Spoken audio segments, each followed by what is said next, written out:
Bienvenue à une nouvelle vidéo des médiumnités et consciences cosmiques. La vie du corps physique n'étant pas éternelle, une de nos plus grandes préoccupations devrait être de savoir ce qui se passe après la mort. Toutefois, nous vivons comme si la mort n'existait pas et nous n'osons pas aborder ces sujets de façon sérieuse, même si nous y pensons. Nous évitons aussi autant qu'on peut de penser à ça. Et lorsque quelqu'un parle à propos de la mort, nous trouvons que la personne est négative et essayons d'échanger des sujets. Pourtant, la mort faisant partie de la vie, nous devrions être capables d'en parler sans gêne, en plus de chercher des informations à ces sujets. C'est l'idée matérialiste que la vie finit avec la mort du corps qui fait en sorte que nous n'osons même pas y penser, car ceci nous fait peur. Toutefois, la réalité est bien différente du néant et la vie dans l'au-delà est très riche et diversifiée. Quand nous mourons, notre esprit se libère du corps physique, comme le papillon se libère du cocon qui l'a transformé. Des esprits bienveillants et souvent aussi des membres de notre famille qui sont déjà décédés sont toujours présents pour accompagner les processus de séparation du corps. Selon l'éveil de la conscience et les causes de la mort, nous pourrons apercevoir ces présences à notre côté ou non. Ensuite, c'est la façon dont nous avons vécu et nos sentiments les plus intimes qui vont dicter vers où nous allons nous diriger, selon la loi de la syntonie et de l'affinité. Des dimensions supérieures qui ressemblent à ce que nous pouvons imaginer comme étant les paradis existent, mais celles-ci ne sont pas des endroits de repos éternel. Au contraire, des êtres qui y habitent travaillent sans cesse pour aider ceux qui sont dans les dimensions inférieures. La très grande majorité d'entre nous ne sont pas encore assez élevés pour accéder à ces dimensions. Mais nous pouvons quand même aller dans des endroits qui sont paisibles, où nous allons nous récupérer des troubles en lien avec la mort, rencontrer des personnes auxquelles nous sommes liés, travailler sur nous-mêmes pour surmonter nos difficultés, travailler pour les biens des personnes qui se trouvent dans ces lieux, et parfois aussi de celles qui sont encore incarnées. Apprendre de nouvelles choses et nous préparer à une prochaine incarnation. Toutefois, parfois notre état d'âme nous amène plutôt vers des endroits qui ne sont pas du tout paisibles, où nous restons pendant longtemps attachés à des sentiments qui nous envahissent et à des pensées négatives répétitives. Ceci arrive lorsque nous gardons dans notre cœur du ressentiment, de la haine, de la rage, des sentiments de vengeance, ou encore de la culpabilité, les regrets, la tristesse, la jalousie et tout autre sentiment contraire à l'amour et au pardon aux autres ou à nous-mêmes. Les stages dans ces lieux peuvent être plus ou moins longs, selon notre capacité de surmonter ces sentiments et notre ouverture à demander de l'aide. Il arrive parfois qu'une personne ne réussit pas à sortir de ces endroits avant une nouvelle incarnation.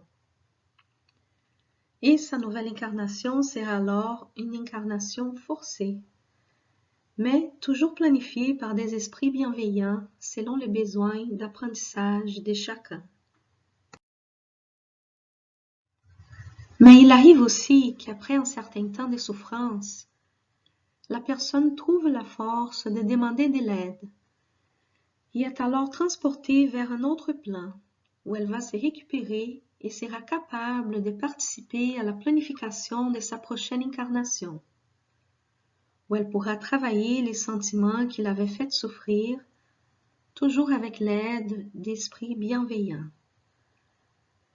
Ces esprits sont toujours proches de ceux qui se trouvent dans des endroits de souffrance, prêts à les aider au moindre signe d'ouverture de leur part, même si ceux qui sont dans ces endroits jugent être abandonnés.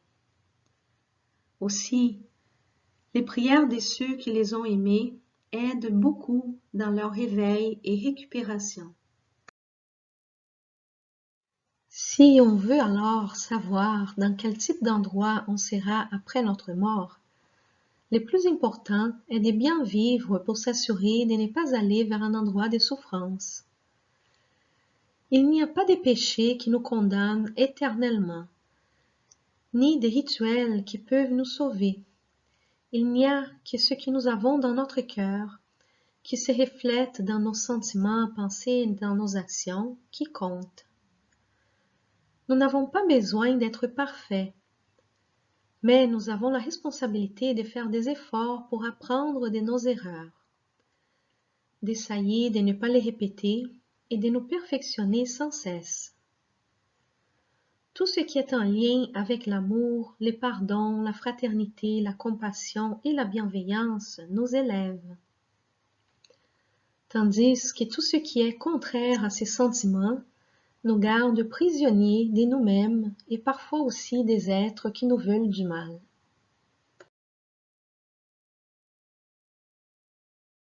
Mais, peu importe où on se trouve après la mort, l'important est de comprendre que nous sommes tous unis les uns aux autres et que ce qui affecte une personne affecte tous les autres.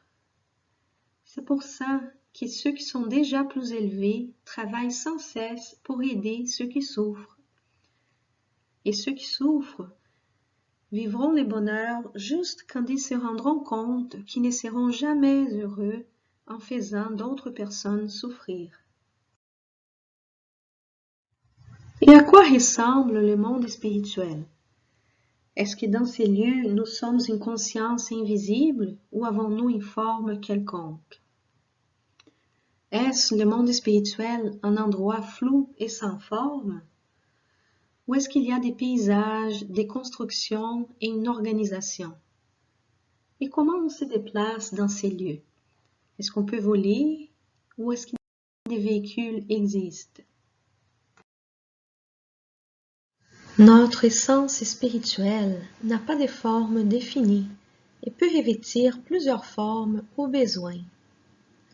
Nous avons alors ce que nous appelons un corps spirituel, et c'est ce corps que nous gardons après la mort. Pendant l'incarnation, ce corps spirituel continue d'exister, et c'est lui que nous utilisons quand nous sortons de notre corps physique pendant les sommeils ou les voyages astrals. Ce corps est lié au corps physique par ce que nous appelons fil ou cordon d'argent. La mort du corps physique est similaire à notre sommeil, à la différence que le lien entre notre corps physique et notre corps spirituel est coupé et que nous ne pouvons plus alors y retourner. Notre corps spirituel est aussi fait de matière, mais cette matière est très éthérée, raison pour laquelle nous ne pouvons pas voir les esprits sans l'aide de nos capacités médiumniques ou paranormales. Ce corps spirituel est plus ou moins dense selon notre évolution individuelle et les degrés de notre attachement à la matière. Plus ce corps est dense, plus dense sera la région du monde spirituel où nous habiterons après la mort. À l'inverse, moins ce corps est dense, plus hautes sont les sphères spirituelles auxquelles nous aurons accès. C'est à cause de la différence des densités du corps spirituel que les esprits bienveillants ne peuvent pas être perçus par les esprits souffrants lorsqu'ils travaillent dans les régions plus denses. Mais ils peuvent faire en sorte que leur corps spirituel devienne plus dense s'ils veulent être vus. Le même type de matière qui façonne nos corps spirituels est utilisé pour construire des villes dans le monde spirituel. Mais à la différence de la matière solide trouvée dans la troisième dimension, cette matière est façonnée par la force de la pensée. Tous les esprits ont le pouvoir de façonner la matière du monde spirituel, même s'ils ne sont pas conscients qu'ils ont cette capacité. Dans les régions plus denses, où habitent les esprits les plus endurcis dans leurs sentiments, les paysages et les villes sont les reflets de ce qu'ils ont dans leur cœur, et sont alors obscurs, froids, laids et même épeurants. Au contraire, dans les régions plus élevées, il y a des beaux paysages et des villes belles et bien organisées. Les régions paisibles, où les esprits qui sont déjà plus conscients de leurs besoins sont amenés pour être aidés, se récupérer et se préparer pour leur prochaine vie, sont aussi entourés par des beaux paysages, et les villes sont bien organisées selon les besoins de leurs habitants. Il y a des bâtisses semblables à des hôpitaux de la terre, ainsi comme des écoles et des maisons, où ceux qui ont formé des familles dans leur vie précédente peuvent vivre ensemble, jusqu'à ce qu'ils partent pour une nouvelle incarnation. Cette séparation est semblable à quand une personne de notre famille décède, à la différence que ceux qui restent savent où vont ceux qui s'incarnent et peuvent les visiter occasionnellement, jusqu'à ce qu'eux-mêmes réincarnent, parfois dans les mêmes familles ou non, selon les besoins d'apprentissage de chacun. Aussi, dans les régions où restent les esprits souffrants, il y a des postes de secours administrés par des esprits bienveillants où ils aident des esprits qui, par leur densité, ne peuvent pas encore accéder à des endroits plus élevés. Même s'ils ont déjà acquis une certaine conscience de leur état et qu'ils sont disposés à faire des efforts pour travailler leurs difficultés. Ces esprits sont ceux qui ont des dettes karmiques plus lourdes. Souvent, avant une prochaine incarnation, ils deviennent eux-mêmes des travailleurs du bien, en allant secourir ceux qui sont dans des régions encore plus denses. Comme on voit, la collaboration est la norme dans l'univers et la seule façon de progresser et vivre un jour le bonheur sans mélange, car nous sommes tous fils du même Père. Tous sont appelés à aider son prochain, peu importe où ils se trouvent et quelles sont leurs capacités ou leurs actions passées. Les esprits les plus élevés ont aussi été un jour des esprits souffrants, et ils ont à leur tour reçu de l'aide de ceux qui étaient plus avancés qu'eux. Un esprit s'élève au fur et à mesure qu'il comprend son lien avec les autres, avec la planète qu'il habite et avec les cosmos.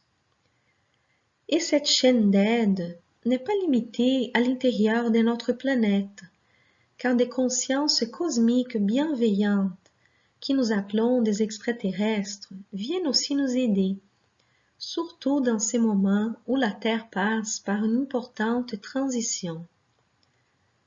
Mais il faut toujours se rappeler que toute aide ne peut être donnée que dans le respect de notre libre arbitre, car ils ne peuvent pas nous aider tant que nous ne décidons pas de suivre le chemin de la fraternité et de la paix. Cette vidéo sera continuée. Merci de la visionner et n'oubliez pas de vous abonner sur la chaîne pour être avisé des nouvelles vidéos et pour que la chaîne puisse aussi être diffusée plus largement par YouTube. Si vous l'avez aimé, je vous remercie si vous pouvez cliquer sur like et aussi laisser un commentaire. À bientôt!